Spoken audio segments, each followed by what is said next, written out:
If you ever thought that wood beams would be too heavy for you to add to your ceiling or to work on yourself, I'm here to tell you that there's a trick that will make your day. The first thing I did was to determine where I wanted my wood beams to go. I centered my beams along this wall and marked the location with some painter's tape. After that, I wanted to mark a line across the ceiling to help guide me as to where the wood beam would go. I did this using a chalk line. I realized also that the crown molding needed to be cut out in order to allow the wood beams to fit into place. So I cut those out using a multi-tool, which is a handy little tool I've used in a lot of DIY projects. Once the crown molding was out of the way, I was ready for the exciting part of creating the beam. Here's where the trick comes into play. Rather than installing one heavy, solid wood beam, we created a hollow faux wood beam. There are a few ways you could do this, but what we did was to use 1x3s as our side pieces and a 1x4 for our bottom-facing piece. The reason I used 1x3s for the side pieces is because I didn't want the wood beam to hang too low into this small room. Now we need to attach this to the ceiling somehow. You'll look for ceiling joists or trusses, some way for you to attach to the ceiling itself with some supports. If you don't have wood to attach to above your ceiling, you may want to consider using toggle bolts. We cut 2x4s to the width of our U-shaped faux beam. We then attached a few of those along our guideline. Then, with each of us standing on a stepladder, we lifted our faux beam up into place. Then it was just a matter of securing these with our nail gun. We used a brad nailer because this utilizes longer nails. That's important because we're going through the 1x4 side pieces all the way to the 2x4 centerpiece that we had mounted to the ceiling. So we used nails that were 1.5 inches in length to be sure that we got through everything that we wanted to. Our wood was 8 feet in length, but the room was almost 16 feet across, so we actually had to join 2 sets of beams together. I added some wood putty at the seam and then sanded it down to blend the seam as best as possible. Once those went up, the room already looked transformed, but in order to finish it off, I also added a stain to the wood.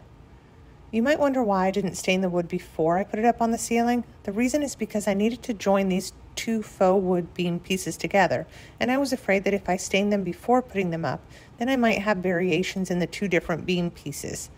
This way, I was staining it in place so that I knew that I was applying the stain in a uniform motion across both of the beams that joined in the center of the room. In order to apply the stain with the wood beams in place, I simply added some painter's tape to protect the ceiling. I applied the wood stain using a lamb's wool pad rather than a paintbrush because I like that I can apply different amounts of pressure depending on whether or not I want the wood darker or lighter in that particular spot. I think that they add a great element to our room.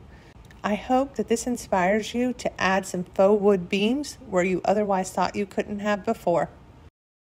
I have this really great Roman shape, but the tension rod it hangs from is not so great. So I grabbed this foam core piece from the Dollar Tree, and it's just shy of 30 inches wide, and my window is 32.25. So what I'm gonna do is I'm actually going to cut 2 pieces and then connect them together to make the full 32.25 inches. So I will just mark,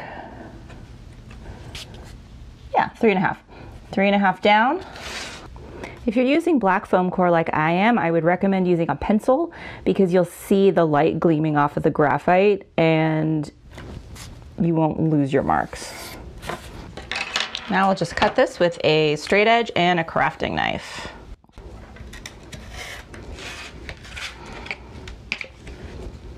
Foam core is really easy to cut. I love that. All right, since each of these pieces is 20 inches wide and I need 32.25, I'm just going to measure out one of these. Let's see, what's 32.25 minus 20 is 12.25. And I'll just measure my mark. And we'll just cut that down like so. Now that I have my 2 pieces cut to be 32.25 inches, I'm gonna reinforce that with some popsicle sticks because next we're gonna wrap this in a wood grain wallpaper, and the problem if we don't reinforce it is that it's gonna bend right here and create a seam, which we do not want. So just grab a couple popsicle sticks and hot glue them to reinforce this entire front piece of the valance. So a nice feature of this peel and stick paper is that it has a grid on the back. So what we're gonna do, we'll line it up and we want to be able to wrap this around. So we will cut along these lines in excess to do a nice clean wrap. And you're also going to want to wrap these end pieces as well. For this part, I think I'm going to use scissors actually, since I do have a guideline and it doesn't have to be. Now it's time for us to use the wallpaper. I grabbed this on Amazon and it was extremely affordable for a decent sized roll. And what's nice about this is it has an actual wood grain texture on it, so it's gonna give us a more realistic look than if we just used a plain printed smooth sheet. So what I'm gonna do is peel off, like start at this corner, and peel back some of this paper. However, I want to be able to use this line still to line myself up. So I think what I'll do is push this side down, and then we can, so while we hold that down, look, you can just peel this straight back underneath, and theoretically this should be nice and straight. So let's fold one side. Take care to pull everything very tight and smooth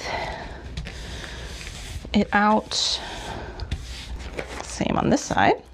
All right, so that is looking good, except now we're gonna wanna take a credit card or a squeegee thingy and just smooth out these, well, actually it comes out pretty well with your fist.